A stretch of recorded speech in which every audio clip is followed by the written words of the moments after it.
Jika ada yang bersedia untuk open kamera, boleh langsung open kamera ya. Untuk sesi dokumentasi.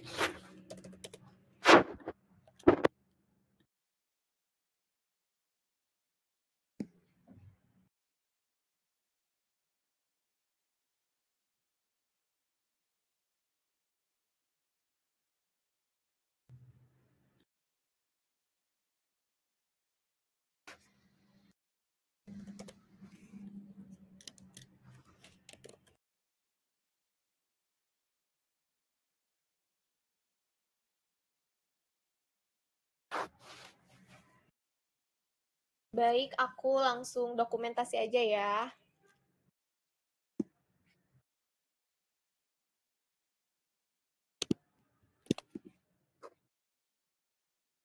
Satu, dua, tiga.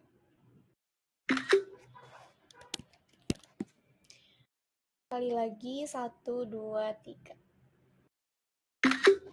Baik, terima kasih sudah on cam. Boleh off cam lagi untuk memulai webinar pada kesempatan hari ini.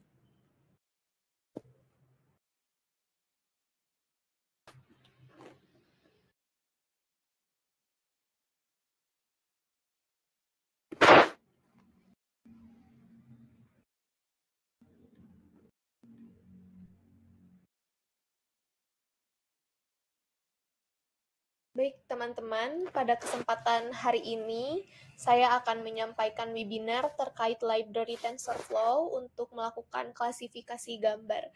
Mengingat dalam machine learning kita dapat melakukan regresi dan juga klasifikasi. Nah, Library TensorFlow ini dapat digunakan untuk melakukan klasifikasi maupun regresi.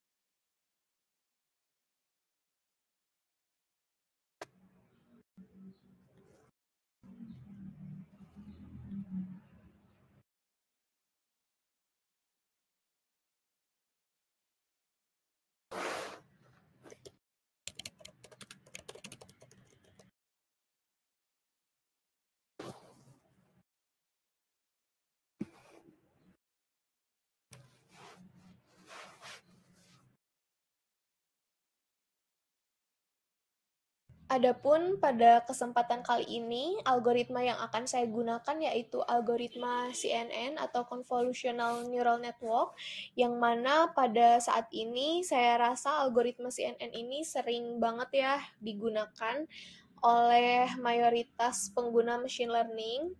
Nah, jadi untuk itu saya ingin mencoba membagikan sebuah kasus melakukan klasifikasi penyakit malaria dengan menggunakan dataset gambar yang diimplementasikan menggunakan algoritma CNN.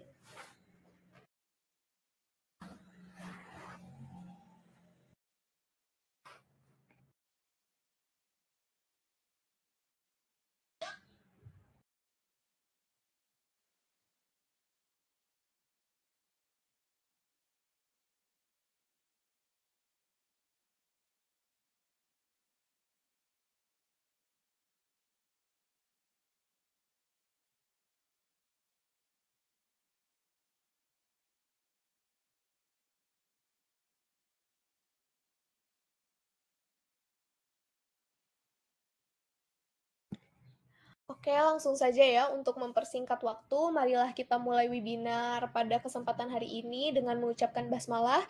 Bismillahirrahmanirrahim. Nah, selanjutnya, setelah mengenal dan mengetahui library yang akan saya gunakan pada klasifikasi gambar dan algoritma yang juga saya gunakan pada kesempatan hari ini,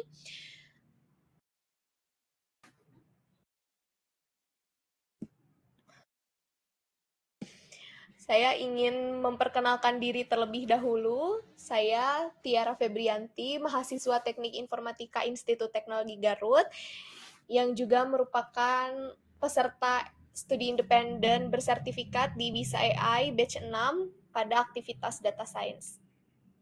Adapun tujuan pembahasan materi pada webinar hari ini adalah mengenal library TensorFlow, mengetahui algoritma CNN, mengetahui program klasifikasi gambar, dan memprediksi dengan data gambar. Agenda pembahasannya yaitu pengenalan library TensorFlow, pengenalan algoritma CNN, program klasifikasi gambar, prediksi dengan data gambar. Langsung saja pada materi yang pertama, yaitu pengenalan library TensorFlow. TensorFlow adalah framework open source milik Google untuk mengembangkan dan melatih berbagai model yang ada pada machine learning, deep learning, serta pekerjaan yang berkaitan dengan analisis statistik lainnya. Adapun kelebihan dari library tersebut diantaranya adalah dapat diskalakan, open source, debugging, paralel, kompatibel, dan adanya dukungan arsitektur. Sedangkan kekurangannya adalah tidak ada dukungan Windows, lambat, sering ada pembaruan, adanya homonim, dan ketergantungan. Biasanya pada saat kita ingin menggunakan library TensorFlow menggunakan bahasa pemrograman Python, harus dilakukan cek dulu melihat TensorFlow-nya versi berapa gitu untuk mengetahui versi yang ada pada versi library TensorFlow yang ada pada perangkat Python yang kita gunakan.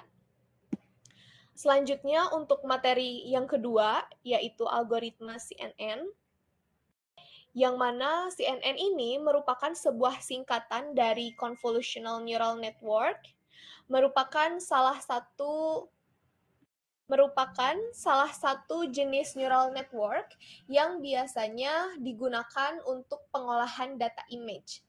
CNN digunakan untuk melakukan klasifikasi data yang berlabel. Artinya, saat menggunakan algoritma CNN ini, pastikan dataset yang kita gunakan ini memiliki label atau termasuk dataset yang cocok digunakan untuk metode supervised learning. Seperti kita ketahui bahwa terdapat perbedaan antara supervised learning dan unsupervised learning, di mana supervised learning ada labeling, tetapi kalau unsupervised learning itu tidak ada fase labeling.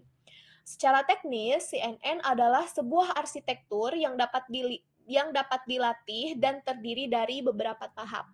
Input dari CNN berupa objek citra.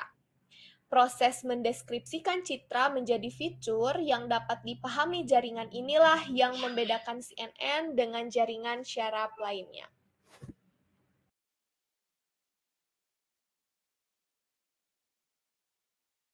Selanjutnya, algoritma CNN. CNN ini terdiri dari 3 lapisan, yaitu convolutional layer, pooling layer, dan fully connected layer. Di mana pada convolutional layer, proses konvolusi diinisialisasi dengan nilai random, dan nilai dari filter tersebut menjadi parameter yang akan diupdate dalam proses learning. Adapun pada pooling layer, filter berguna untuk menentukan area gambar yang akan dilakukan pooling, yaitu proses menarik nilai dari daerah di bawah filter. Kemudian lapisan yang selanjutnya adalah fully connected layer, yang pada intinya adalah sebuah neural network multi-layer perceptron atau MLP yang memiliki beberapa hidden layer, activation function, dan output layer, dan juga loss function. Kelebihan dari CNN ini adalah memberikan hasil yang lebih representatif dalam bentuk 3D, mampu menerima dan memproses banyak input sekaligus dalam satu waktu, penggunaannya lebih luas dan bisa diaplikasikan dalam berbagai bidang, dan juga lebih hemat daya. Namun kekurangannya adalah biaya operasional yang mahal. Bila ada ketidakstabilan input, maka kinerja CNN bisa menurun. Adapun ini ada contoh gambar ketika melakukan algoritma CNN. Kita lihat terdiri dari beberapa lapisan hingga lapisan selanjutnya, yang mana dalam perhitungannya ini, jika yang ini, ada panahnya nggak ya? atau enggak ya? Yang 112 kali 112 itu dilakukan 112 kali 112 itu dilakukan pembagian untuk layer selanjutnya. Tapi kalau yang kali 128 itu dikalikan 2 kali lipat dari layer selanjutnya. Begitupun selanjutnya hingga lapisan yang ke output layer. Kemudian program klasifikasi gambar. Untuk memudahkan memahami programnya, saya akan share codingnya pada share notes. Teman-teman bisa cek dan bisa ikut mengakses programnya.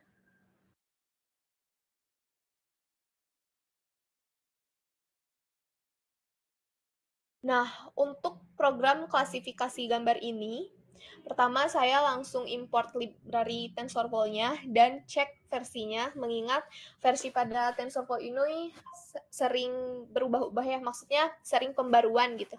Jadi pastikan menginstal library TensorFlow terbaru agar kompatibel.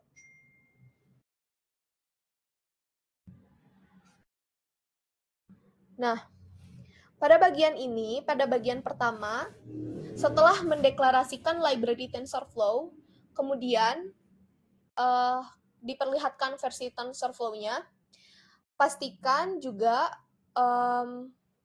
menginstal Kaggle pada Google Colab atau Jupyter Notebook yang digunakan agar memudahkan kita saat mengakses datasetnya. Jadi dataset dari Kaggle-nya tidak perlu kita download dan bisa langsung digunakan ketika kita menggunakan API dari Kaggle-nya. Untuk link datasetnya saya juga share di share notes ya.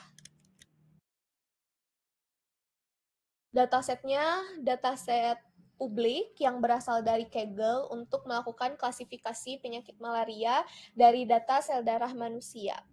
Nah, setelah memasang Kaggle API, pastikan sudah terpasang, sudah di-download Kaggle API-nya, kemudian deklarasikan datasetnya agar Google Colab atau Jupyter Notebook-nya membaca dataset yang akan kita gunakan. Setelah diinputkan, kita coba unzip filenya karena ini dataset gambar ya, terdiri dari 2 folder yang mana ada data terinfeksi dan juga tidak terinfeksi pada folder parasitize dan juga uninfect. Nah, setelah dilakukan unzip, kita simpan data yang akan digunakan ini pada Bestdir dan pastikan Google Colab atau Jupyter Notebook-nya membaca data yang akan kita gunakan.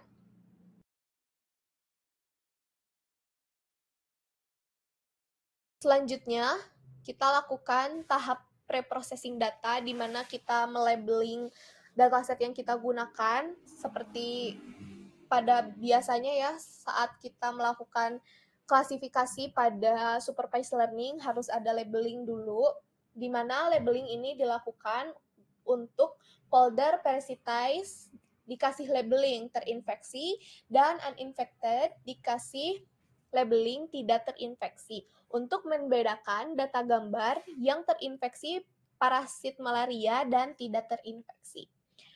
Setelah melakukan labeling data, mari kita coba dulu melihat gambar yang sudah di-labeling, apakah sudah sesuai atau belum.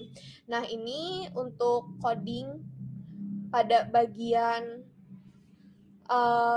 membaca data yang sudah kita labeling. Nah, ini codingnya. Bisa sambil dilihat juga di Google Colab-nya. Nah, ini menggunakan library Matplotlib untuk memvisualisasikan gambar. Dilihat di sini terdapat 1,5,1 plus I plus 1, yang mana kita akan menunjukkan 5 data dari dataset yang digunakan secara random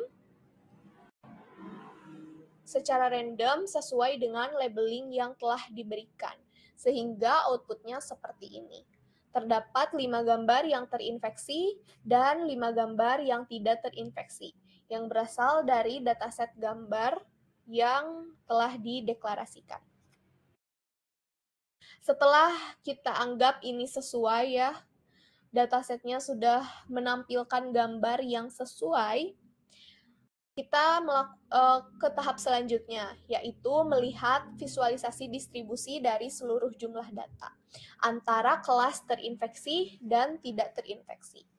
Setelah mengetahui distribusi data yang hampir seimbang, antara kedua data jumlahnya hampir sama, selanjutnya kita melakukan augmentasi data, di mana augmentasi data ini memiliki tujuan untuk meningkatkan performa model, mengurangi dependensi data, dan juga overfitting dalam data pelatihan. Nah, di sini selain melakukan augmentasi data, juga saya melakukan splitting dataset, di mana untuk validation splitnya 0,2 atau 20%, sehingga training akan dilakukan sebanyak 80% dari seluruh data yang digunakan atau yang telah diinputkan. Nah, ini untuk kode augmentasi data menggunakan Keras. Ini untuk image data. Selanjutnya dideklarasikan juga di sini untuk epoch yang akan dilakukan. Untuk epoch yang akan dilakukan ini akan berhenti ketika akurasi sudah melampaui 92% pada coding model gitu. Jadi modelnya epochnya akan berhenti ketika model pembelajaran sudah melampaui akurasi 92%. Nah, ini untuk melihat jumlah data training dan testing dari hasil splitting dataset, di mana untuk training sebesar 0,8 atau 80% dengan jumlah data totalnya sebanyak 22.042 dengan 2 kelas, dan jumlah data testing sebanyak 5.512 dengan 2 kelas. Selanjutnya dilakukan data generator untuk melakukan training dan testing yang akan membantu melatih model mempelajari lebih mendalam dalam proses training. Dengan target size 224,224 ini tuh gambarnya, dan batch size-nya 10 untuk training dan testing. Validation itu testing ya. Nah, dilihat juga kalau di sini ada 2 kelas ya, yang terinfeksi dan tidak terinfeksi. Kode selanjutnya yaitu untuk model pembelajarannya, di mana dilakukan 4 iterasi atau bisa kurang jika akurasinya sudah melebihi 92%. Adapun aktivasi yang digunakan ialah ReLU, yaitu fungsi aktivasi yang memungkinkan model untuk menyelesaikan masalah nonlinier. Nah, ini untuk setiap layer pada model CNN-nya dilakukan pembelajaran dengan coding tersebut. Ini deklarasi epoch sebanyak 4 kali, tapi akan berhenti sebelum 4 kali jika akurasinya sudah melebihi 92%. Sehingga outputnya seperti ini. Adapun sayangnya pada program yang saya share pada kesempatan hari ini itu pembelajarannya cukup lama. Kalau misalnya teman-teman punya saran agar programnya lebih cepat dalam melakukan pembelajaran, boleh di-share di kolom komentar ya, sebagai bahan pembelajaran saya ke depannya. Nah, ini untuk output model pembelajarannya pada epoch pertama, akurasinya belum sampai 92%, namun pada epoch kedua sudah melampaui 92%, yaitu 0,9339. Nah, sehingga setelah melampaui 92%, epoch akan secara otomatis berhenti dan tidak melakukan iterasi pada epoch selanjutnya. Jadi epochnya berhenti pada iterasi 2 saja, karena sudah melampaui 92%.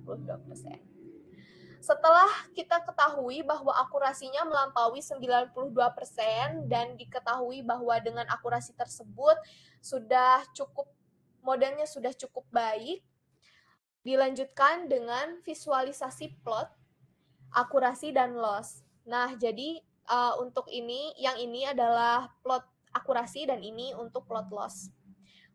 Di akurasi semakin meningkat, artinya semakin bagus. Ini angkanya hampir ke 1 ya, karena tadi akurasinya 0,93 dan lossnya semakin ke bawah, artinya memang errornya sedikit.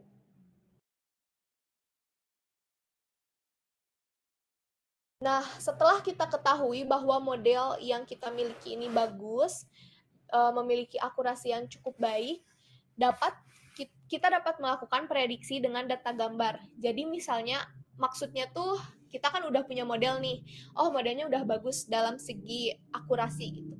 Kita coba melakukan prediksi dengan data gambar untuk mendiagnosa seseorang apakah beliau ini terinfeksi penyakit malaria atau tidak. Adapun prediksi yang dilakukan ini menggunakan data gambar dari hasil laboratorium sel darah dari pasien gitu. Jadi pasiennya itu ke laboratorium dulu, kemudian dilihat sel darahnya, gambarnya seperti apa, kemudian kita masukkan pada prediksi dengan data gambar ini. Di mana codingnya ini seperti itu. Nah, terdapat function untuk melakukan pemrosesan gambar dari input, kemudian perluas dimensi agar sesuai dengan ukuran batch size yang telah kita deklarasikan sebelumnya. Kemudian ada function juga untuk memprediksi gambarnya. Kalau misalnya tidak jelas, bisa sambil dilihat di Google Colab-nya ya, atau aku langsung share sekarang ke Google Colab. Nah,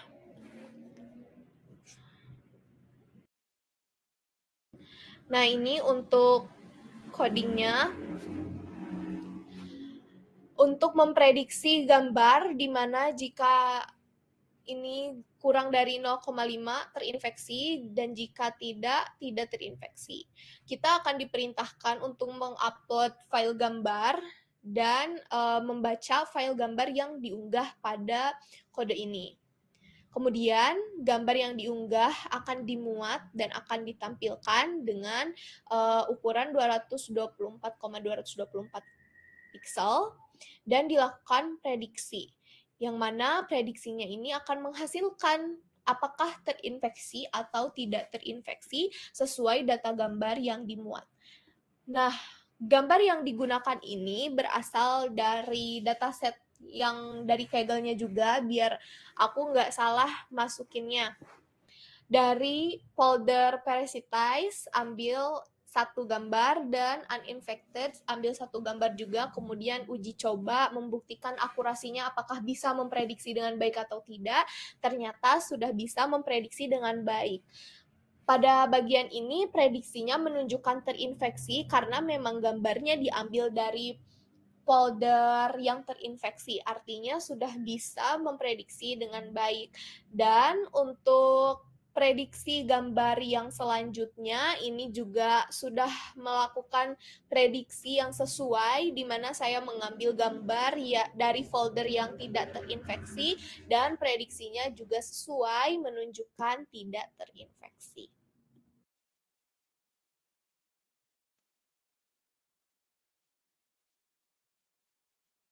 Kesimpulannya, library TensorFlow dapat digunakan untuk mengklasifikasikan data gambar untuk berbagai permasalahan, salah satunya dalam bidang kesehatan untuk mendiagnosa suatu penyakit dengan data gambar. Salah satu algoritma yang dapat digunakan adalah algoritma CNN dengan model pembelajaran yang menghasilkan akurasi baik, sehingga prediksi yang dilakukan akan menghasilkan hasil yang tentunya akurat.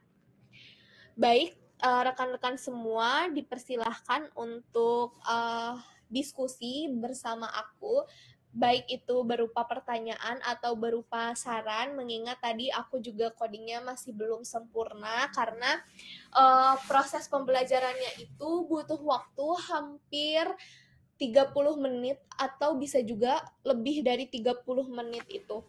Jadi bisa sambil diskusi untuk pembelajaran aku ke depannya, bagaimana agar modelnya itu melakukan proses pembelajaran tanpa membutuhkan waktu yang lama gitu. Atau kalau misalnya ada yang perlu ditanyakan, dipersilahkan.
Oke, ada pertanyaan dari Kasahnaz Sasalbila Ishak. Pertanyaannya terkait perbedaan antara TensorFlow versi 1 dengan 2 ya. Kalau versi 2 kan versi yang terbaru nih gitu ya dari versi sebelumnya. Kalau dari segi proses eksekusi, kalau misalnya TensorFlow versi 1 itu menggunakan pendekatan grafik simbolik, di mana grafik komputasi akan dieksekusi dalam satu sesi. Kalau TensorFlow yang versi 2 itu akan mengeksekusi secara default, yang artinya operasi akan segera dieksekusi dan dapat digunakan struktur aliran kontrol Python secara alami sehingga lebih intuitif dan lebih mudah untuk didebug. Artinya prosesnya akan lebih mudah daripada TensorFlow sebelumnya. Kemudian pada kasus yang lain, perbedaan versi pada TensorFlow itu juga menyebabkan kekurangan fitur. Maksudnya ada fitur-fitur tertentu yang tidak bisa digunakan ketika versinya tidak diperbarui ke versi yang terbaru. Selain itu, TensorFlow versi 1 itu setahu aku kurang kompatibel daripada yang versi 2 gitu Kak. Setahu aku gitu ya. Aku kurang tahu juga untuk yang selebihnya gitu, kayak perbedaan fiturnya seperti apa. Cuman biasanya kalau emang enggak upgrade ke versi terbaru itu kadang suka ada error saat kita melakukan blok kode. Gitu Kak Sahnaz. Kalau teman-teman ada yang lebih tahu juga boleh kita sambil sharing ya.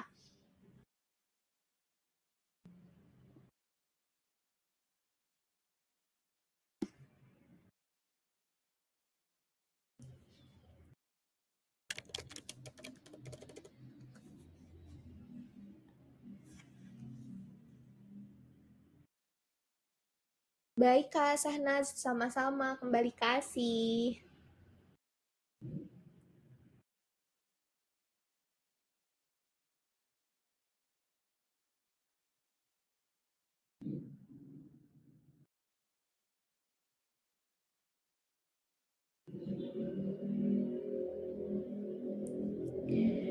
Izin bertanya, dalam klasifikasi gambar menggunakan TensorFlow bagaimana sih prosesnya?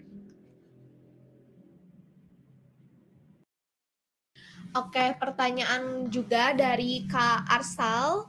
Nah, pertanyaannya ini untuk menemukan layer yang optimal atau tanning CNN agar model itu tidak underfit atau overfit.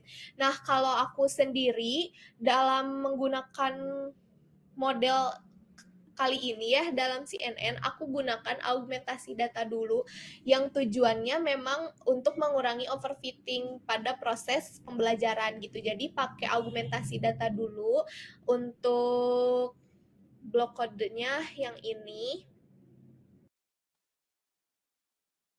Nah, yang ini ya, ada from TensorFlow, Keras Preprocessing Image, Import Image Data Generator. Nah, kode blok ini bisa kita gunakan untuk mengurangi underfit atau overfit saat pembelajaran model. Gitu, Kak. Semoga jawabannya membantu. Pertanyaan selanjutnya dari Kak Ayu Aliyah, izin bertanya apa alasan mengambil dataset penyakit malaria ya?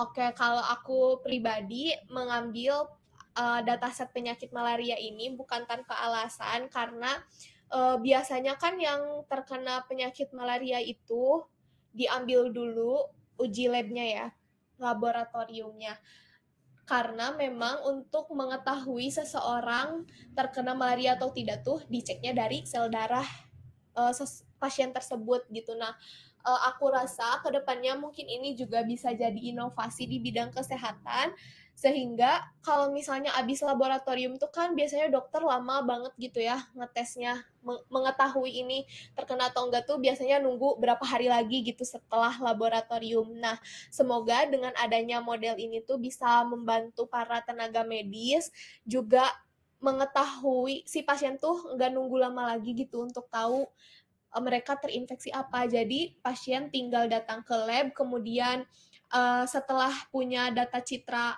dari lab, bisa langsung menggunakan model ini untuk mengetahui terinfeksi dan tidak, kemudian bisa ke tahap pengobatan selanjutnya. Gitu Kak Ayu, semoga jawabannya membantu. Terima kasih.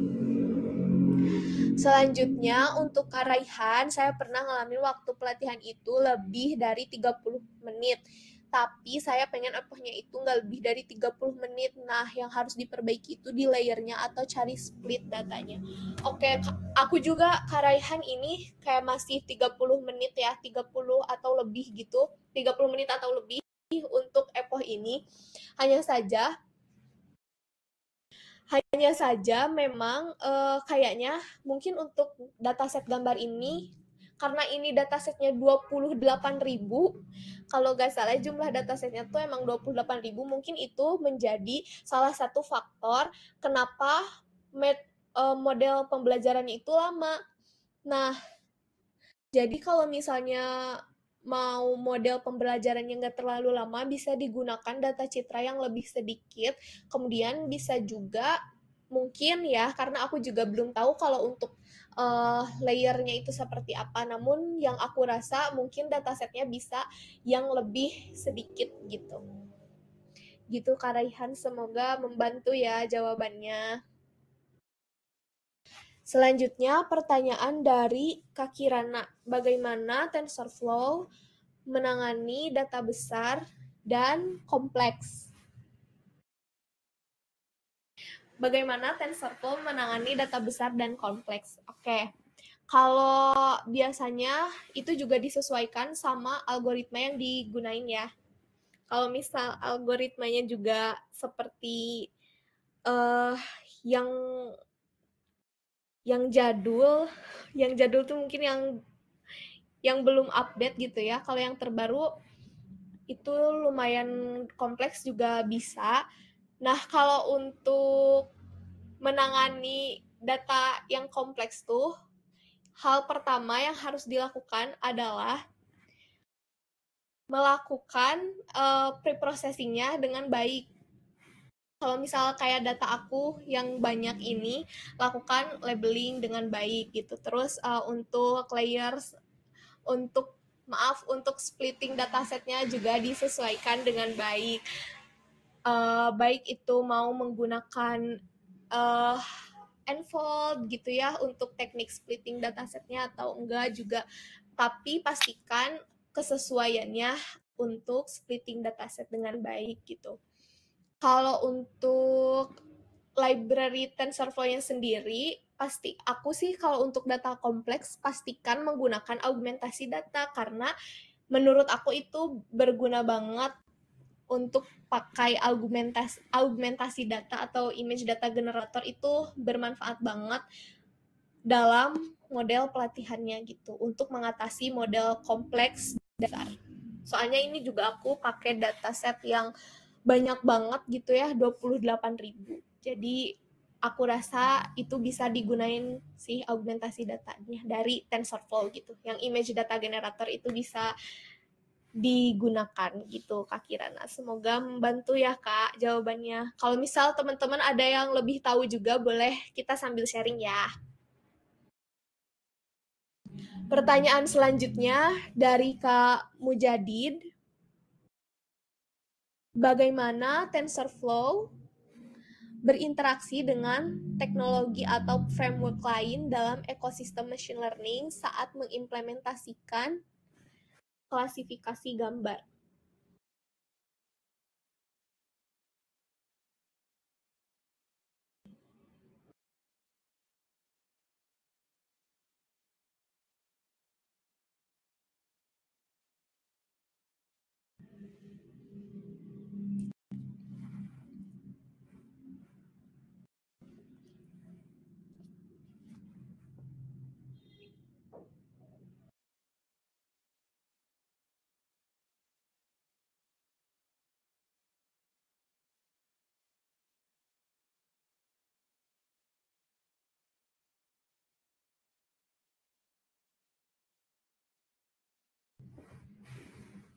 Kalau untuk berinteraksi dengan teknologi atau framework lain, biasanya kan aku kurang nangkep sih jujur ini pertanyaannya.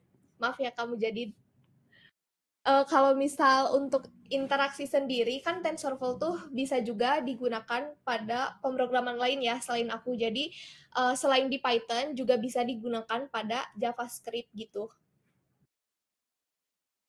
Tapi untuk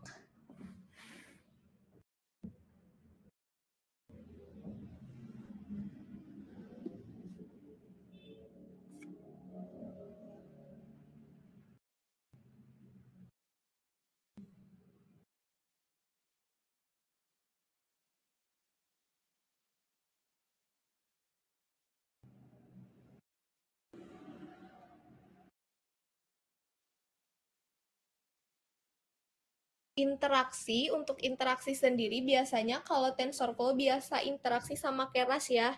Kalau yang lainnya aku kurang tahu juga cara interaksi sama framework lain gitu Kak. Pertanyaan selanjutnya dari Kak Nathanael Octavianus. Izin bertanya, apakah Kakak merekomendasikan teknik khusus seperti penyetelan hiperparameter atau transfer learning dalam konteks klasifikasi gambar? Dan apa saja kesalahan umum yang perlu dihindari selama penyetelan CNN? Kalau untuk hyperparameter, dipastikan sudah sesuai dengan datasetnya. Biasanya kan kalau hyperparameternya nggak sesuai itu, uh,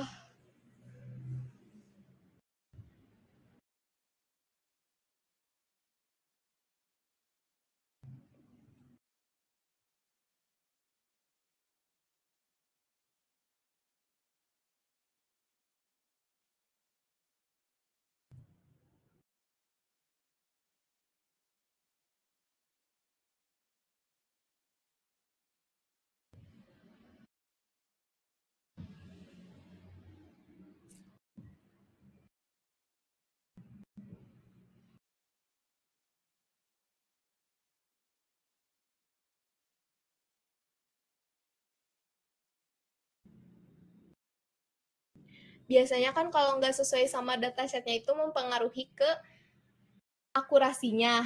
Nah, jadi kalau untuk tips tersendiri paling aku menggunakan aktivasi ReLU untuk fungsi aktivasi ReLU untuk melakukan model gitu Kak. Kalau untuk teknik hyperparameter sendiri itu aku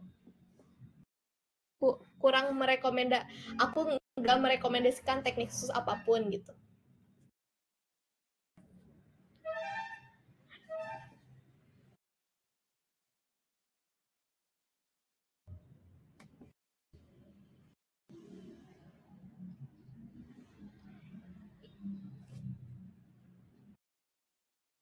Yang pasti untuk mencegah overfitting dan beberapa hal yang mengganggu saat model pembelajaran, pastikan preprocessingnya sudah dilakukan dengan baik. Kemudian pada saat menentukan jumlah epoch juga, aku tidak menyarankan epoch yang terlalu banyak gitu. Makanya kenapa aku epochnya dibuat berhenti setelah akurasi melebihi 92%, karena aku rasa akurasi lebih dari 92% juga udah cukup baik gitu Kak. Semoga membantu. Barangkali ada teman-teman yang mau menambahkan juga boleh ya. Selanjutnya ada pertanyaan dari Kak Sahlan. Jika dalam prediksi gambar tidak sesuai itu bagaimana? Kalau misalnya prediksi gambarnya nggak sesuai, artinya model pembelajarannya itu belum dilakukan dengan baik gitu. Biasanya penyebab prediksi salah itu karena model pembelajarannya juga kurang gitu, sehingga hal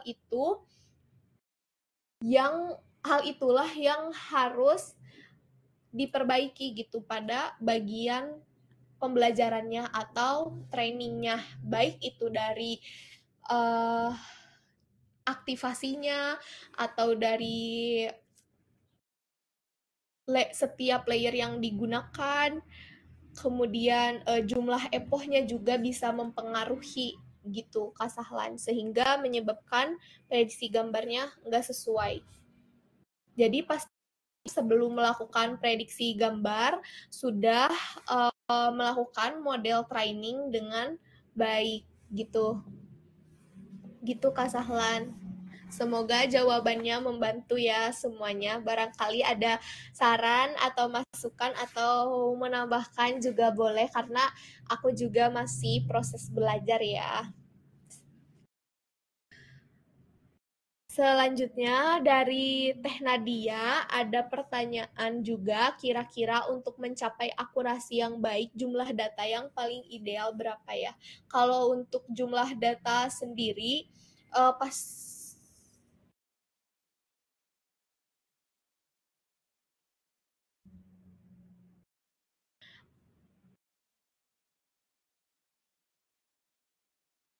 kalau untuk jumlah data itu sendiri, kalau idealnya mungkin bisa digunakan dengan 200 data lebih untuk dataset gambar ya. Untuk dataset gambar itu dari 200 lebih juga udah bisa digunakan. Hanya saja pastikan setiap kelas untuk datasetnya itu udah benar gitu. Jadi antara kelas yang satu dengan kelas yang lain itu memiliki jumlah data yang sama gitu atau hampir sama, sehingga tidak akan menyebabkan prediksi yang salah gitu.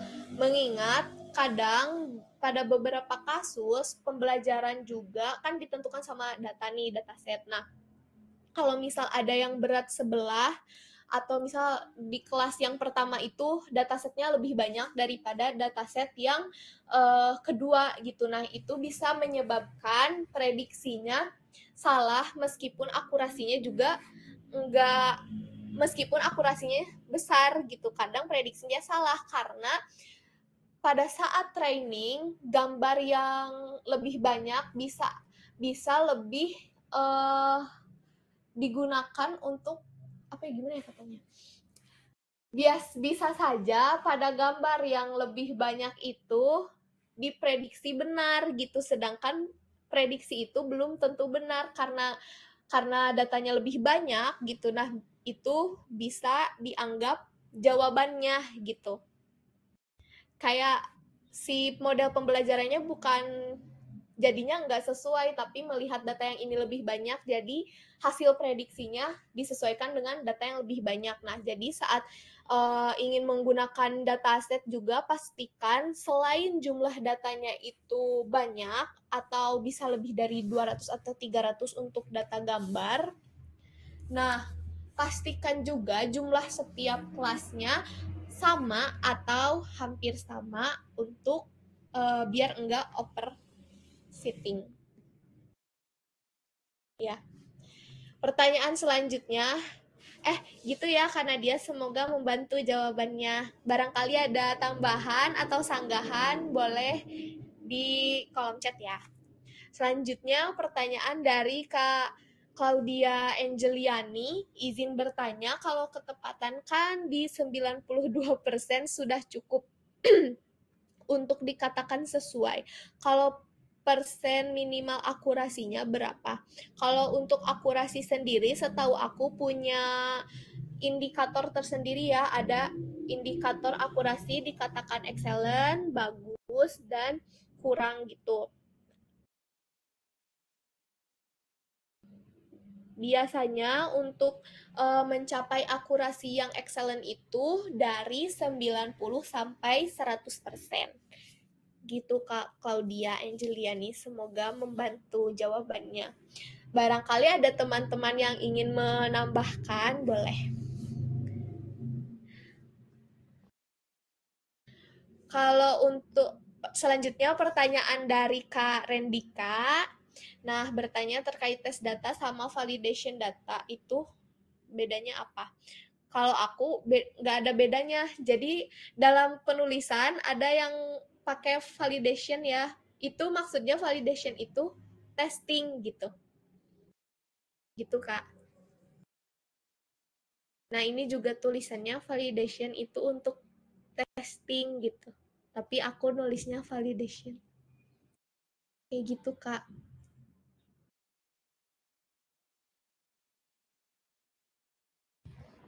Oke, sama-sama Kak Rendika.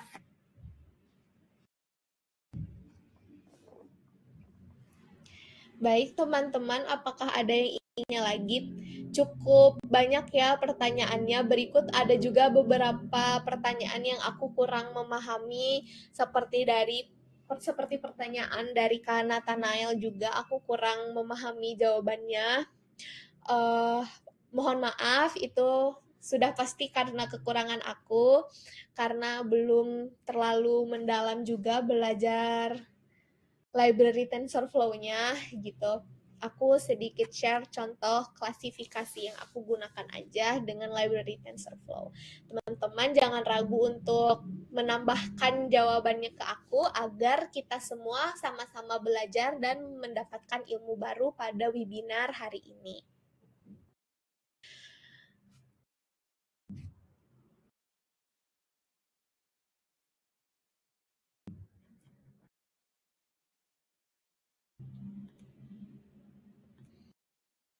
Terima kasih juga atas partisipasinya semua yang telah bergabung. Barangkali ada pertanyaan yang ingin ditanyakan lagi, dipersilahkan.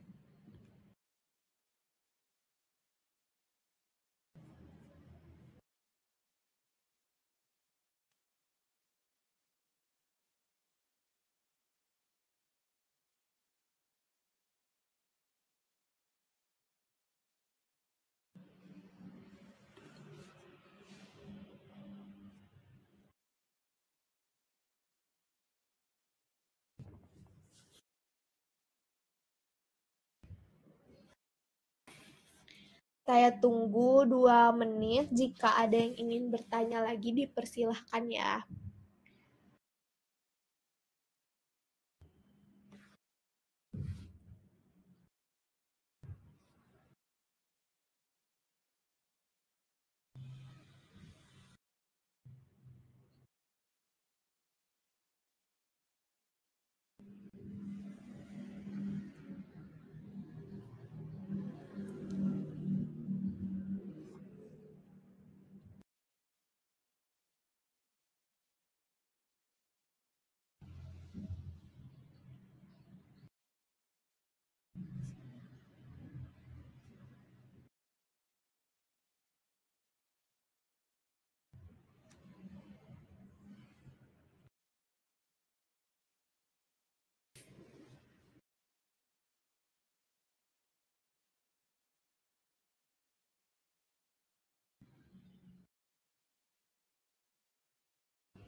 Baik, jika sudah cukup dan tidak ada pertanyaan atau masukan lainnya, saya ucapkan terima kasih kepada semuanya yang telah ikut berpartisipasi untuk mengikuti webinar saya pada kesempatan hari ini. Semoga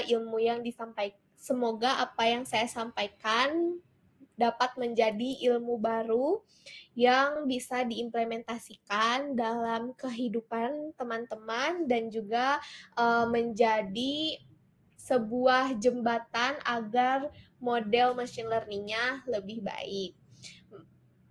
Saya ucapkan permintaan maaf juga dari saya karena masih sedikit ilmu yang bisa saya sampaikan, juga mungkin terdapat kesalahan baik dari segi kata, penyampaian, atau juga dari referensi yang saya gunakan. Namun tanpa mengurangi rasa kepercayaan diri saya ingin mengucapkan permohonan maaf sebesar-besarnya kepada semuanya. Barangkali ada kekurang tepatan jawaban yang saya berikan atau kekurang tepatan kalimat yang saya gunakan pada saat menyampaikan materi pada webinar hari ini. Semoga ilmunya bermanfaat. Semangat melanjutkan aktivitasnya, baik aktivitas perkuliahan maupun aktivitas studi independennya teman-teman semua. Terima kasih juga kepada rekan-rekan yang telah bertanya. Semoga kedepannya saya bisa menyampaikan materi yang lebih baik. Wassalamualaikum warahmatullahi wabarakatuh. Boleh live ya semuanya. Terima kasih.